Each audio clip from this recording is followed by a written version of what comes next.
Oke udah. Jadi kan udah kira-kira menurut udah gimana nya SDM pariwisata di Samosir ini? Setelah masa di Lenteng udah. Tahu? Hmm. Ini udah 20 tahun. Udah 20 tahun kan. Kira-kira menurut udah gimana dia do pariwisata di SDM pariwisata di Kabupaten Samosir ini udah? Artinya siapa nih? Pekerja atau? Semua lah stakeholdernya, baik itu dari pelaku pariwisatanya, misalnya karyawan atau pemilik hotel, akan juga nanti ke pemerintahnya gitu dah. Iya. Ini dari sisi apa lah? Aku lihat ini sekarang dari sisi gereja ya. Iya, baik udah. Serah Iya. udah. Jadi, nah bagaimana sekarang kita mau mempersiapkan SDM untuk mengakses pariwisata gitu aja ya? Iya. Cuma Dari gereja. dari sebelum sisi ke sana gereja. udah bagaimana kira-kira menurut udah SDM pariwisata di sini sekarang, sehingga dengan kondisi ini nanti mungkin ada usaha-usaha yang dilakukan oleh berbagai pihak termasuk oleh gereja gitu dah. Untuk sekarang lah udah pariwisatanya. Ya. Nah memang ya sudah mulai sih. Nah artinya kan seperti ini, kita juga sudah minta bantuan dari pemerintah Iya. untuk melatih gereja, kan seperti itu. Ya memang, tapi aku ceritain dulu bagaimana gereja mempersiapkan Ya udah. SDM warga untuk mampu mengakses pariwisata. Itulah dulu ya. Oke udah, iya udah. Supaya nanti bisa kita lihat bagaimana hubungan antara gereja dan pemerintah ya dalam mempersiapkan SDM ini. pariwisata. Nah, jadi kita lihat memang Samosir ini sekarang ya. Samosir kita sekarang dalam pembangunan yang cukup dahsyat, luar biasa. Untuk pariwisata. Pariwisata ya. Jadi kita sekarang dipersiapkan atau sudah masuk dalam destinasi pariwisata yang luar biasa, super prioritas ya. Nah ternyata ini memiliki dua dampak plus minus ya kan. Nah jadi kehadiran pariwisata memang di Samosir luar biasa seperti yang saya katakan. Jadi pemerintah dalam BPODT Iya. Badan Otorita sudah mempersiapkan bahwa Samosir ini kan akan dihadiri oleh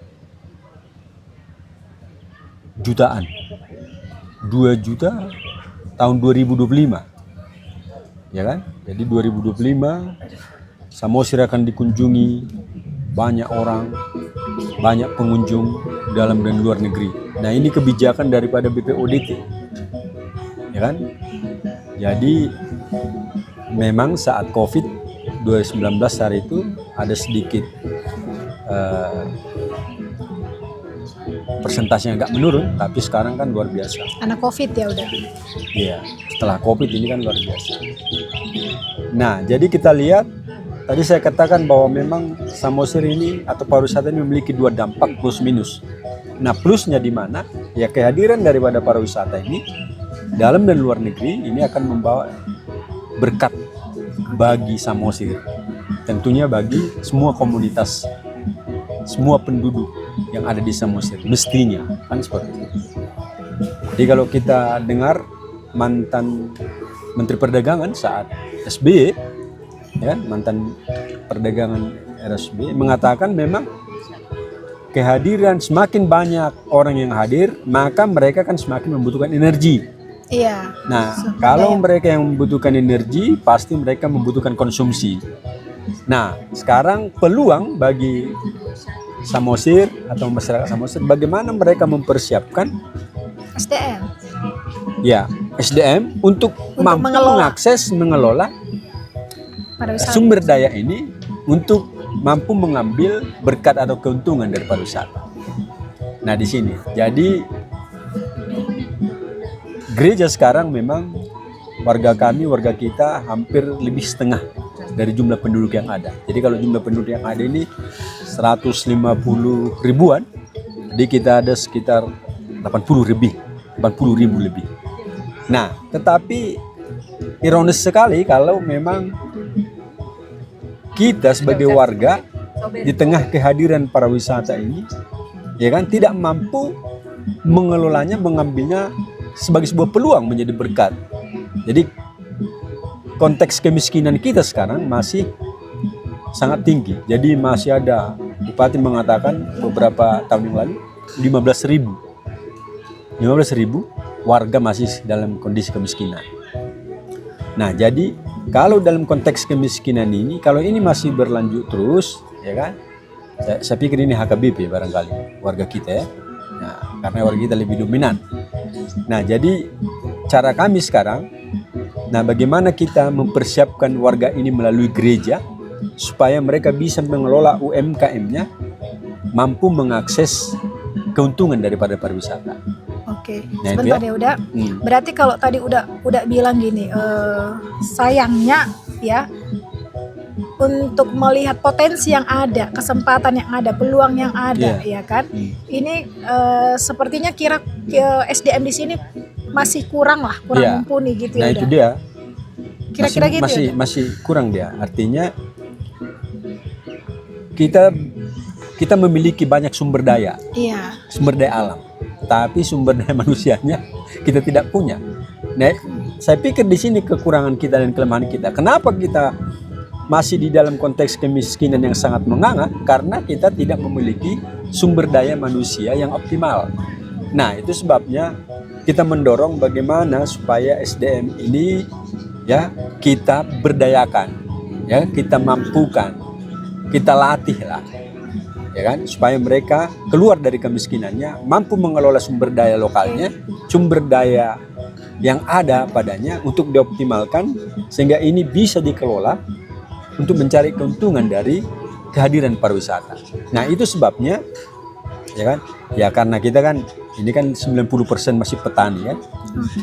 Jadi kalau kita lihat kualitas pendidikan kita juga masih kurang. Nah, Angka pengangguran apalagi masih ini. Jadi saya tidak yakin bahwa kita sudah memiliki kemampuan mengelola sumber daya yang ada. Jadi kalau menurut saya sumber daya warga kita di Samosir ini masih sangat rendah. masih. Ya. Nah, Kira-kira, mohon maaf Dak, kira-kira menurut Uda, faktor-faktor apa yang menyebabkan rendahnya sumber daya manusia pariwisata di sini? ya, Sehingga nanti dari sini kan kita tahu apa faktor-faktornya, sehingga nanti Uda bisa menjelaskan apa sih bagian dari gereja untuk memperlengkapi mereka, gitu kan Uda. Dan ini yang sedang diupayakan sekarang kan, ya. lewat banyak program. Ya. Kira-kira apa ya Uda ya faktor-faktor yang menyebabkan rendahnya gitu. Padahal udah banyak sebenarnya perhatian pemerintah gitu ya, udah banyak bangunan-bangunan secara fisik gitu Uda. Ya. Nah, kalau saya perhatikan memang artinya kurangnya masih kesadaran dari warga kita untuk mengembangkan potensinya saat ya. Nah, artinya kan mereka kadangkala kalau kita berikan semangat, nah mereka juga masih banyak yang tidak peduli seperti itu ya. Itu pertama. Jadi manusianya juga barangkali ada juga yang tidak bersedia menerima perubahan dari yang lain, sehingga seolah-olah dia bertindak apa maunya, seperti itulah. Itu yang pertama. Nah, yang kedua memang dari sisi pemerintahan kita juga, nah mereka sih sudah memberikan peluang-peluang, tetapi kadangkala kan mereka tidak memasuki pendekatan human approach. Jadi pendekatannya itu sebenarnya bagaimana, di sisi mana, bagaimana psikologi massa ya yang harus mereka lihat untuk mengadakan pendekatan pendidikannya kepada masyarakat. Nah, ini yang belum ada. Nah, sehingga mereka, saya katakan seperti misalnya pada pemerintah. Nah, pemerintah kan mengatakan memberikan pendidikan kesadaran melalui informasi. Contoh, jangan buang sampah sembarangan, jangan buang sampah sembarangan. Itu kan di permukaan. Tetapi apakah mereka mengadakan pendekatan kepada warga-warga yang ada di lini-lini sampai terkecil, masyarakat, rumah tangga dan lain sebagainya. Ini kan masih kurang. Nah, jadi informasi itu hanya pada tingkat atas, jadi masih belum. Contohnya seperti ini.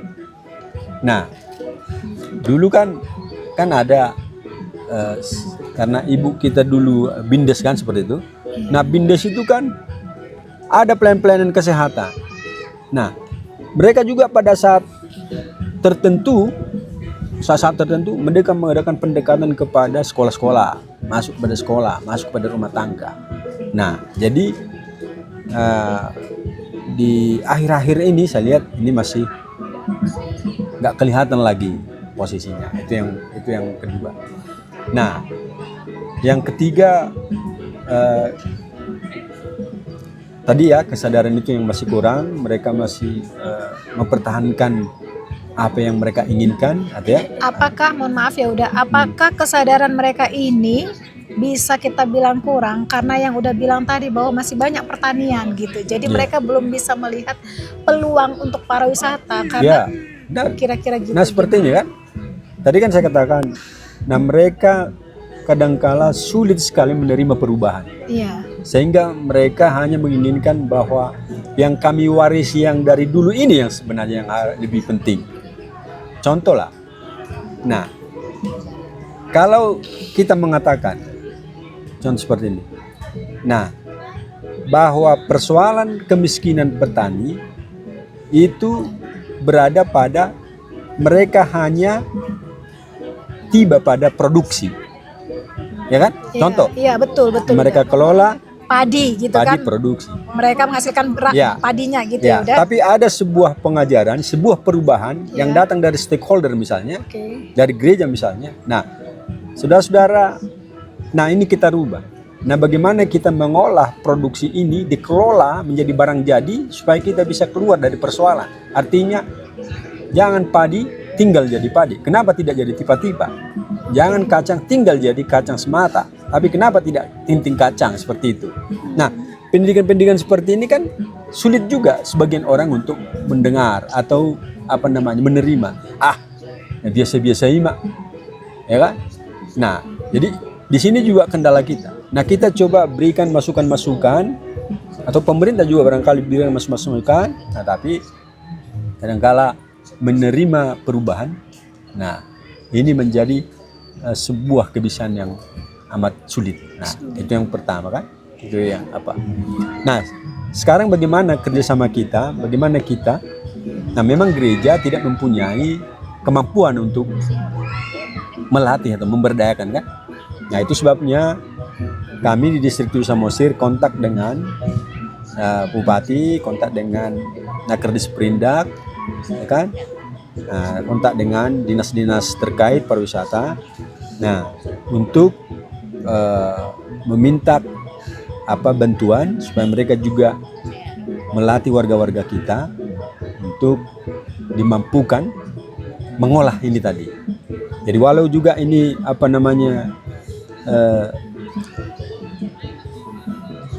kegiatan-kegiatan kecil yang harus kita lakukan, ya kan? Tapi ini juga harus tetap dan terus menerus kita lakukan supaya ini menjadi sebuah kebiasaan.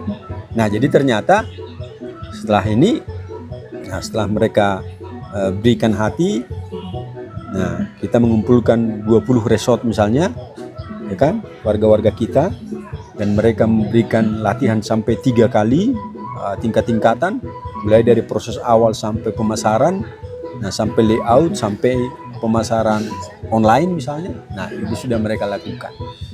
Nah, tetapi kan sampai sekarang yang kita hadapi kan masih belum juga banyak orang yang meniru, dan ini dia.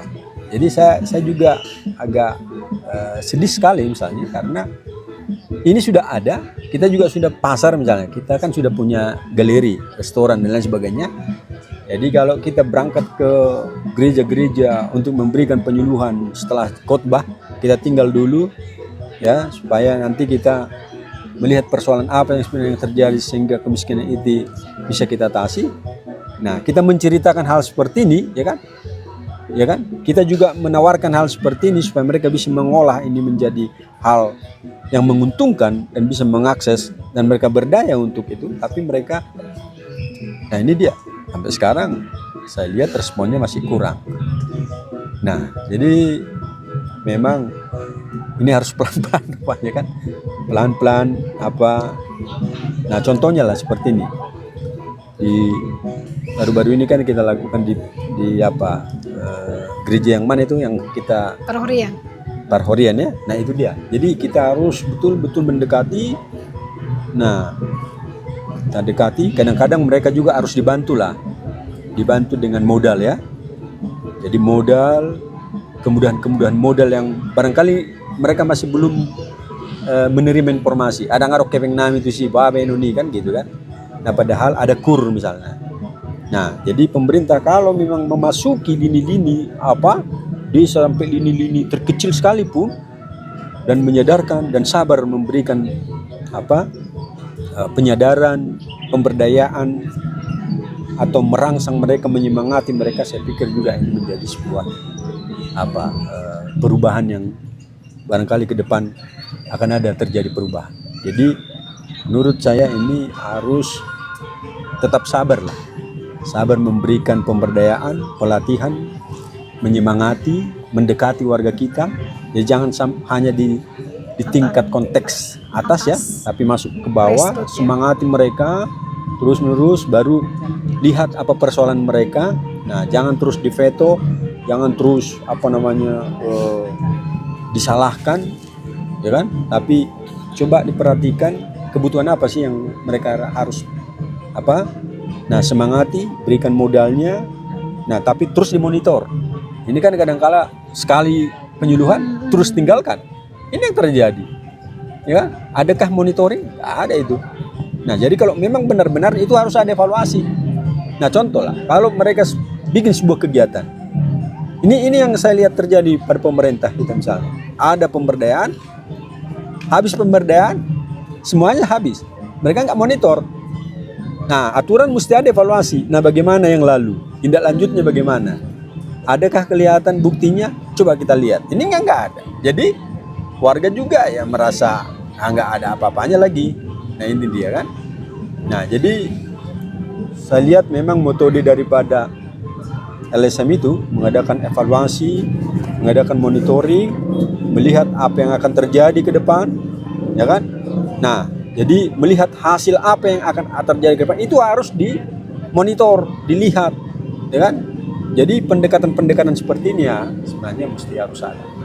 Nah itu, jadi itu saya lihat strategi bagaimana memampukan warga kita ini supaya bisa mengakses kebutuhan-kebutuhan atau mengakses berkat daripada pariwisata itu. Oke, baik Uda. Lalu Uda yang kedua ini yang terakhir. Yeah. Kira-kira menurut Uda kan Samosir ini ya digaung-gaungkan karena memang punya konteks budaya yang berbeda dengan budaya lain, konteks kearifan lokal gitu kan Uda. Nah, artinya tentunya ketika kita menjadi destinasi super prioritas, tentunya kita punya karakter sendiri yang tidak dimiliki, bukan kita ya, Samosir ini punya karakteristik sendiri yang tidak dimiliki oleh destinasi yang lain. Dan harusnya inilah yang mempunyai nilai jual, daya saing dari Samosir ini gitu ya Uda. Nah, kira-kira menurut Uda kearifan-kearifan lokal apa ya Uda yang bisa digali di daerah Samosir ini yang bisa membuat Samosir ini punya daya saing, value yang berbeda dengan destinasi atau tempat-tempat pariwisata yang lain gitu Uda. Ya, nah itu yang pernah udah kita mulai singgungkan. Iya. Itu yang udah mulai kita singgung beberapa hari yang lalu. Nah, budaya Samosir ini kan memang budaya yang harus dipertahankan lah di tengah-tengah apa kita ini pariwisata ini. Itu yang pernah kita singgung. Apung kita Najolo ini budayanya perbahul-bahulna bolon, gitu kan? Iya. Nah, artinya keramah tamahan atau memberi pertemuan. Nah, pertemuan ini sebenarnya ada pada orang Batak. Ini harusnya dipertahankan. ya kan? Nah artinya kalau misalnya pengunjung-pengunjung ini datang, Iya. ya, diberikan apa penghormatan yang luar biasa, diajak ke rumah-rumah mereka, ya kan? Nah, diberikan hati. Nah ini kan harus dipertahankan juga. Ini namanya perbahul-bahul nabulun, artinya memberikan kerelaan memberi, pertamueon, ya kan? Apa memberikan apa namanya bahasa Indonesia itu pertamueon? Hospitality, keramah tamahan lah. Ya, Menyambut pertamueon. tamu dengan ramah. Ya, pertamueon artinya memberikan tumpangan. Tumpangan. Nah, tumpangan ke rumahnya aja juga. Ayo, Mang Inang, datanglah ke rumah kami berkunjung. Seperti itu kan? Nah, itu dia. Jadi menjamu. Nah, ini dia menjamu kan? Harus dijamu misalnya. Luar biasa ini budaya kita. Itu namanya perbahul nabulun. Para maksora balunon. Nah, itu artinya welcome bahwa tempat kami bisa sebagai tempat hunian. Nah, silakan aja datang. Jadi ramah itu keramah tamahan kan?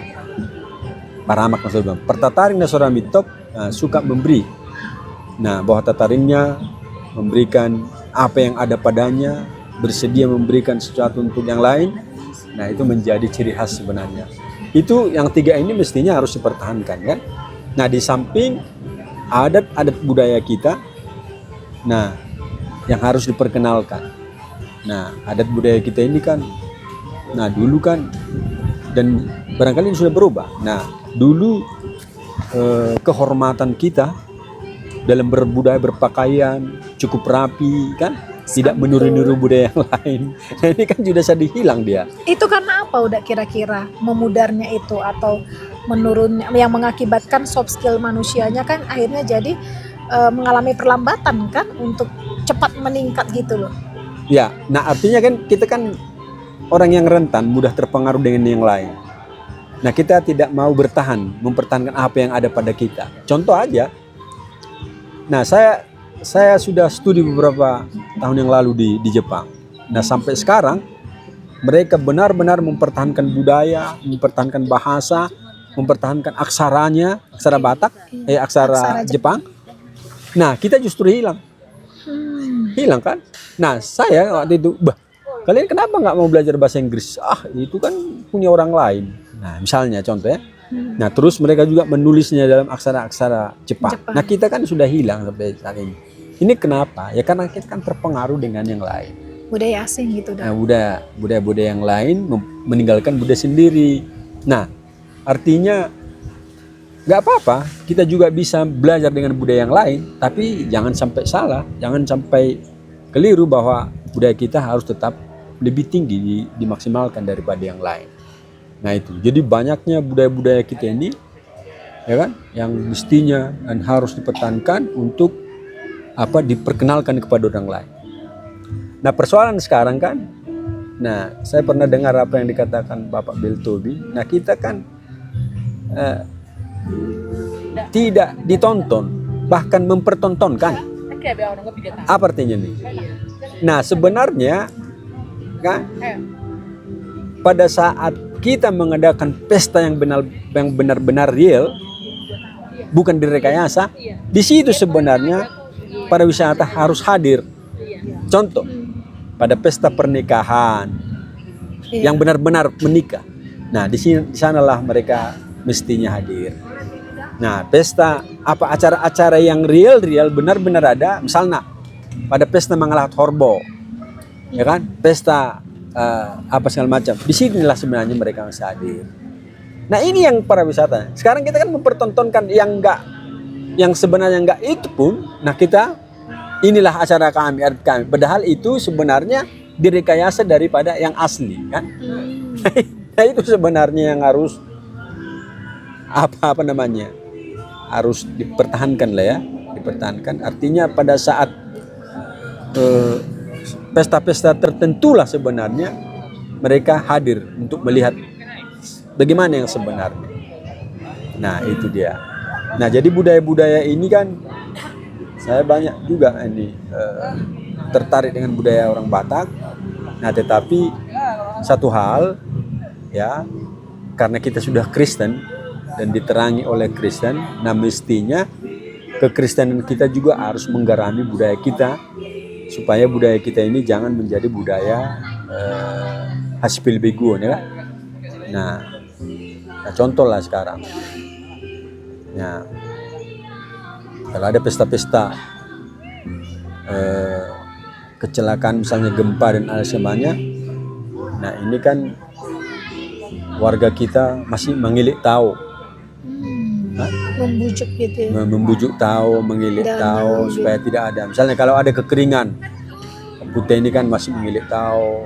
Nah ini kan sudah berlawanan dengan kekristenan kita. Nah jadi bagaimana sebenarnya budaya-budaya yang melawan kekristenan kita, keluar daripada kekristenan kita, ini yang harus kita perangi dengan Injil. Nah seperti itu. Iya, udah. Lalu gimana ya udah menurut Uda dari Natolu dalam konteks pariwisata ini? Natolu? Iya, karena sering sekali aku lihat udah slogan-slogan di pemerintah itu, apalagi di waktu Tautoba jauh-jauh, tamu adalah raja, gitu kan? Tamu adalah hula-hula, gitu loh. Dah kan ada ditaruh ininya. Yeah. Berarti sebenarnya sangat kuat sebenarnya nilai-nilai kearifan lokal khususnya dari Natolu ini dalam konteks pariwisata gitu. Karena memang ini salah satu filosofi hidup orang Batak, mau dimanapun, apalagi pesta-pesta adat gitu. Yeah. Nah ini harus dipertahankan juga dari Natolu kan. Nah soba marhula-hula, elik marburu, manat mardongat tubuh. Nah ini juga kan harus dipertahankan.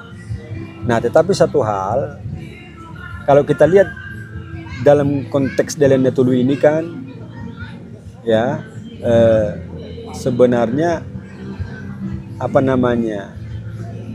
dongan sahuta, Iya. dongan sahutannya namanya itu Tetangga dong sahuta tetangga.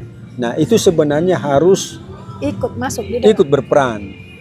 Nah di dalamnya kan, jadi dong ikut berperan di dalamnya. Jadi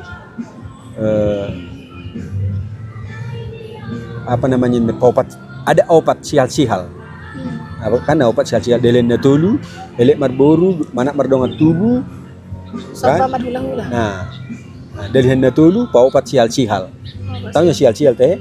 Enggak. Jadi kalau ada tungkukan kayak gini, Tungku ini lagi nih ya udah 1 2 3 itu tuh. nah Baru itu. sial-sialnya di mana? Baru ada apanya kan, periuknya kan.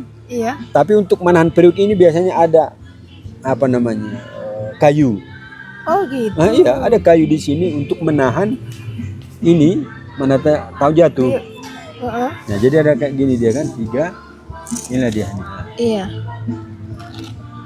Nah adalah 3. Masuklah tungku di sini, ya kan? Oke, iya. Nah baru adalah ini talinya, ditancapkanlah di sini kayu. Inilah yang menahan ini. Nah ini juga berperan ini 4 sebenarnya. 4. Nah 4. Nah jadi saya lihat juga, nah dari Natolu ini kan peran masyarakat juga masih penting sebenarnya. Nah bagaimana ini supaya sukses, ya peranan daripada masyarakat donga sahuta, sihatoropo, ya kan? Nah itu juga harus diikutkan dalam berperan di tengah-tengah ini. Nah, ilik marburu, ya kan? Manat mardongat tubuh, kan? Soba marhula-hula. Iya, jadi kan udah kalau tamu itu ya selalu saya dengar ini perlakukanlah songon hula-hula gitu kan, raja gitu kan udah. Nah kalau kita lihat konteks pariwisata ini, kalau misalnya raja itu adalah tamu, lalu di mana posisinya para stakeholder ini gitu loh udah? Apakah dengan tubuh? Lalu siapa di sini yang disebut dengan bu? Iya. Nah ini dia misalnya, kita contohkanlah satu ya, ulaun lah misalnya, Tonggo Raja, Iya. ya kan? Iya. Nah sebenarnya nama rapot itu kan mereka bertiga. Iya. Semua keputusan mereka ini untuk siapa sebenarnya? Artinya mereka mengadakan rapat, yang 3 ini mengadakan rapat. Tetapi jangan salah bahwa semua keputusannya ini untuk mereka yang hadir kan? Iya. Kan itu. Nah, jadi sebenarnya yang lebih raja adalah yang ini. Nah, mereka hanya sebagai alat, ya kan? Stakeholder ini sebenarnya hanya alat untuk mesejahterakan ulau daripada massa. Iya, betul udah. Nah, Jadi itu kan dia. maksudnya kan udah apakah bisa kita katakan bahwa kalau misalnya tentunya kalau ular mensejahterakan masyarakat gitu kan. Iya, mesejahterakan Nah, itu menjadi raja. yang tamu itu juga kan akan menikmati layanan tuan rumah dong, Iya, itu kan dia. gitu. Jadi semua sebenarnya bisa menikmati apa yang menjadi diputuskan Itu. kan gitu dah. Nah, jadi mereka bertiga hanya sebagai alat sebenarnya. Alat untuk memutuskan nah bagaimana supaya yang datang ini, masyarakat ini atau yang diundang ini menjadi sejahtera. Matong.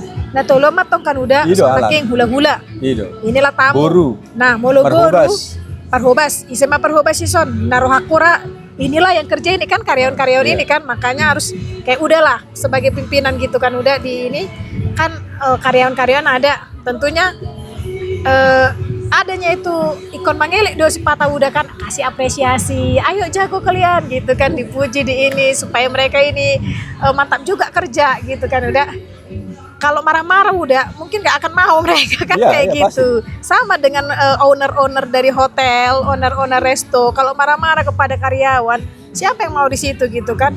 Karena dikasihnya layak gajinya gitu kan udah, dikasih apresiasi gitu. Maka ya mereka lah yang mengerjakan ini. Lalu hula-hula lalu dongat tubuh, ya ini tadi stakeholder ini semua tadi termasuk pemerintah, Iya, ya itu. kan? Itu.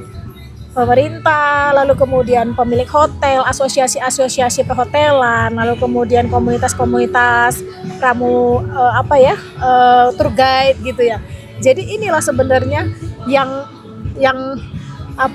dongat tubuh untuk bisa bagaimana memikirkan gitu. Mereka yang punya gawean gitu loh udah. Maka karyawan-karyawan inilah sebenarnya boru.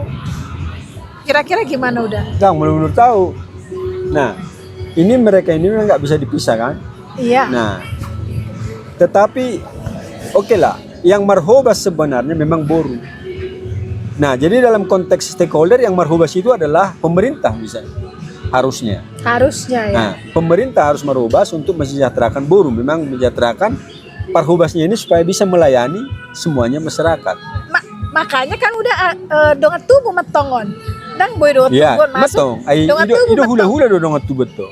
Iya. Dongan sebutuha samarga dia tong dongat tubuhnya. Iya matong. Apakah stakeholder ini nggak bisa kita katakan udah dongat tubuh pemerintah, lembaga adat, lembaga gereja, ya kan? Inilah yang harusnya bersinergi untuk bisa Jadi mulai menurut tahu boru ido sa sitong na pemerintah. Ido teh. Ido. Ibu saya teh. Ido. Gitu ya, menarik. Benar lah. Karena apa? Karena dia harus melayani semuanya. Nah, oke. Tadi kan dipimpin dari mereka. Ini kan artinya mereka ini nggak bisa dipisah kan satu dengan yang lain kan. Iya, betul. Nah, tetapi mereka satu bingkai walau ikut sodo misalnya hula-hula nih dilayani boru nih kan. Iya. Nah, sebenarnya kita harus sitong na hula-hula nelayani ke boru. Borunya siapa? Ya mereka ini semuanya. Pemerintah ini sebenarnya boru untuk masyarakat. Itu tuh. Nah, jadi alaki sudah sumpah dulu elek marbulu kenasing. Nah, oke. Nah, alai semuanya itu mereka mengadakan rapat, ya kan? Tapi yang marhobas mereka juga ikut juga apanya pemimpinnya, ikut juga semuanya mereka dalam konteks ini. Tapi kan menunggu masyarakat ini dilayani dengan baik. Jadi kalau menurut saya, nah mereka boru yang harus melayani semua yang datang, ya kan? Yang harus melayani semua masyarakat. Jadi masyarakat itulah yang mereka undang untuk menikmati apa yang mereka rencanakan. Nah itu. Jadi artinya indahnya sebuah pesta kalau masyarakat itu bisa menikmati teh boru bah sagak marlopopang tebu betul-betul mau nih kita mangas sudah. Jadi jangan sampai yang diundang juga nggak makan. Aku mau maapi coba mangam nama baur. Itu siapa yang melayani? Kan boru yang melayani, semua yang melayani. Tapi boru ini kan demi untuk ini hula-hula nih, ya kan? Nah sebenarnya ini kita juga bisa dibilang konteks hula-hula. yang harus dilayani boru. Tetapi semuanya mereka kan berperan. Alana perpudinanya nok kan dononna sen hasuton. Mulate mada hamu aka nawa kolongi hami na mga leoro at hami na hudag kami na manupahyak kaulon nami. Sudema hamu na soboy guare hami sada. Nah itu. Jadi mereka yang diundang ini sebenarnya ini adalah masyarakat. Nah kan itu hubungannya antara stakeholder kita ini, pemerintah kita dengan masyarakatnya dalam konteks hubungan kita dengan adat. Oke, tapi kalau dalam konteks pemerintah yang melibatkan tamu yang dari luar, kan ceritanya kita kan sedang mengundang nih tamu. Ya, tamu inilah yang datang dari luar. Jadi bukan masyarakat lagi yang dilihat menjadi tamu gitu loh udah. Dalam konteks pariwisata mungkin ini udah nakingannya dalam konteks budaya. Ya, bagaimana sebenarnya pemerintahnya harus melayani gitu kan udah. Tetapi kan kita mau melihat bahwa ini dalam konteks pariwisata di mana hula-hula itu adalah tamu itu adalah sebagai tamu raja gitu, hula-hula gitu. Sehingga ketika kita melihat kolaborasi tadi tamu, masyarakat, pemerintah. Artinya pemerintah ini siapa saja stakeholdernya? Ya itulah tadi lembaga adat, lembaga gereja, baru kemudian asosiasi-asosiasi tadi, asosiasi pariwisata gitu dah. Berarti kalau begitu sebenarnya masyarakat di sini ini dalam artian yang memang betul-betul pelakunya, misalnya penjual songonon gitu loh udah. Ininya kalau boru. Karena mereka yang merobas kayak abang tadi yang datang kan taro ini gitu kan udah.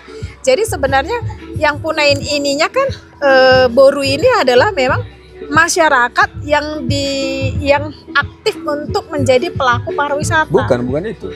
Jadi bukan itu. Kalau menurut aku justru mereka semua aja boru ini. Siapa udah? Pelayan-pelayan ini semuanya boru. Jadi siapa dong apanya? Ini kita yang jadi raja. Tidak dong tubuh nih sih.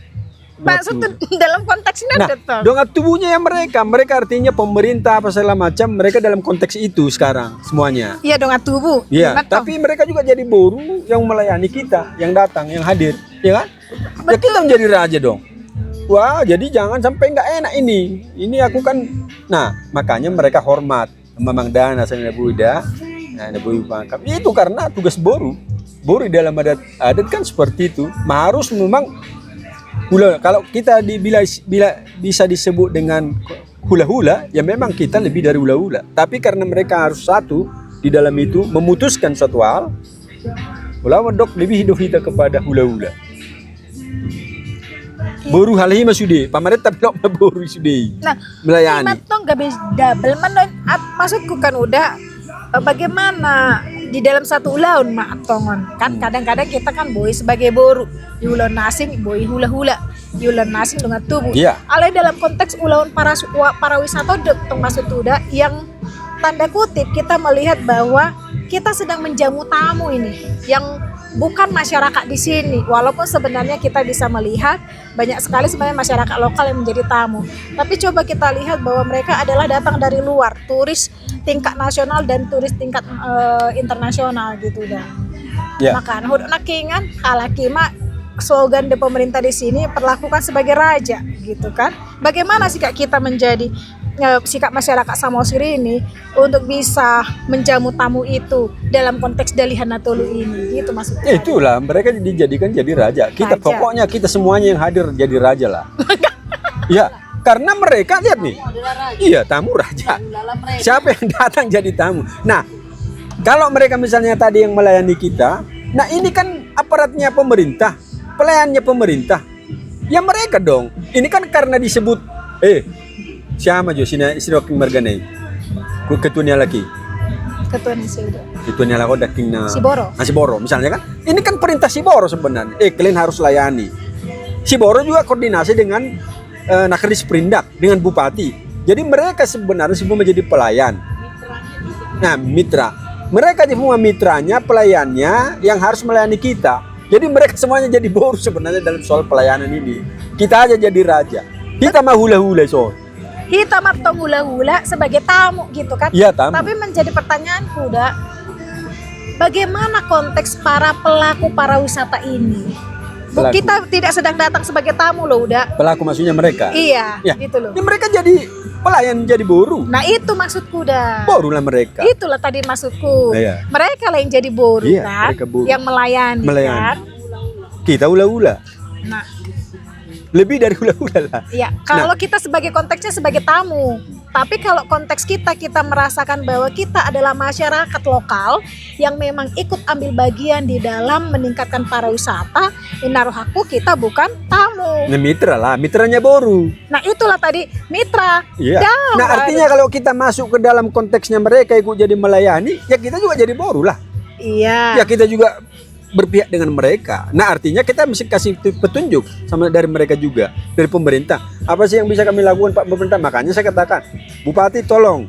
Ini kawan-kawan kami ini ada 20 orang. Biar jadi mitra, masing-masing melayani raja-raja kita yang harus datang. Nah, bukankah itu adalah posisi dari Dongan Tubuh yang bermitra ini tadi, asa dengan ulau tahun gitu loh udah.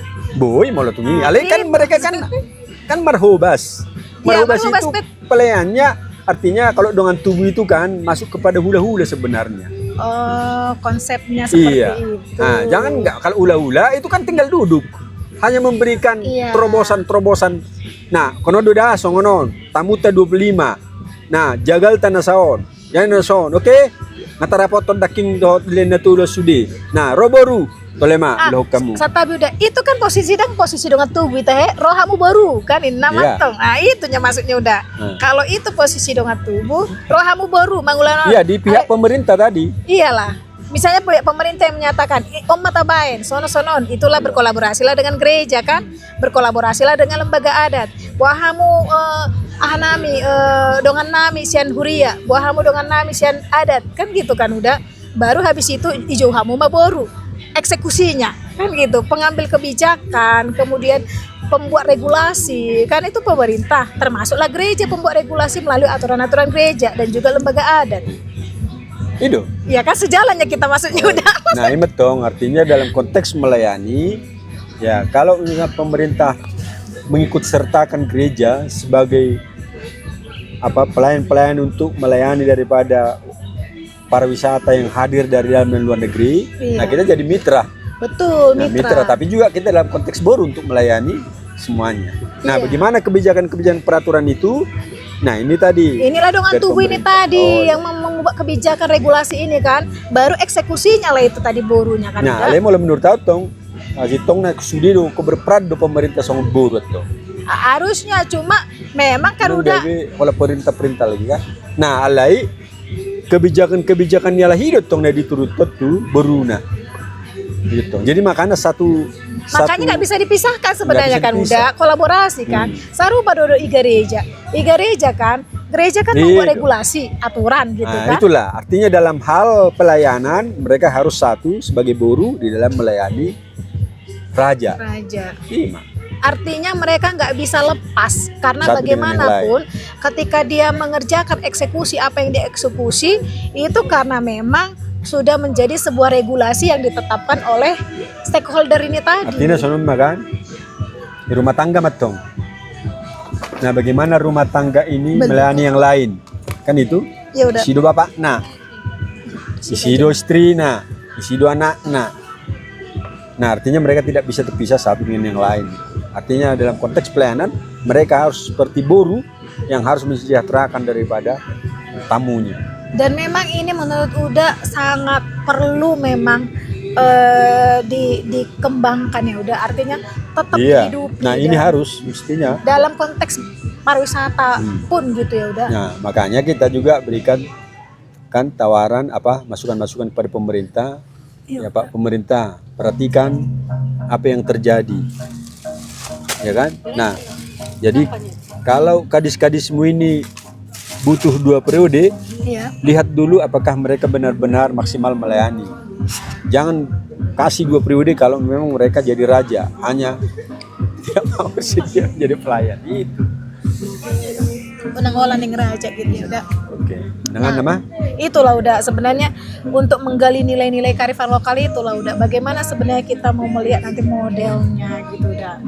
Ada sebuah pola yang berbasis kearifan lokal untuk bisa dilihat ini pola ini mendukung pariwisata berkelanjutan di Kabupaten Samosir. Ya itu pas loh. Jadi Delenda Tulu memang cukup baik untuk dijadikan sebagai pola atau sebagai standar dalam pelayanan masyarakat. Delenda Tulunya bagus ini. Untuk meningkatkan pariwisata Iya. berkelanjutan. Nah ini harus budaya Delenda Tulu dalam memaksimalkan pelayanannya tengah-tengah pariwisata kan. Itu luar biasa. Siap, udah akan kutuliskan. Tuliskan itu. Makasih banyak ya udah. Tapi bisa nanti kau koordinasi dengan siapa? Itu udah pernah sepertinya dibahas siapa itu? Siap udah. Profesor Dr. Hotman Siahaan. Di mana dia udah? Pincang-pincang dia. Ini ya, maksudnya ini ya, Bodo Di- Dapoton di Medan, di Jakarta. Jakarta Atmawijaya atau apa? Brawijaya atau Dosen. Sriwijaya? Dosen. Rektor. Rektor atau mantan rektor? Rektor sekarang atau? Nanti ku cari lah di mana dia sekarang berada. Tapi ada buku-bukunya itu tentang dia karena dia tentang budaya, membahas budaya. Iya, jadi tinggal melihat meaningnya itu dalam konteks pariwisata gitu. Bagus deh. Ya udah. Makasih banyak ya udah. Iya.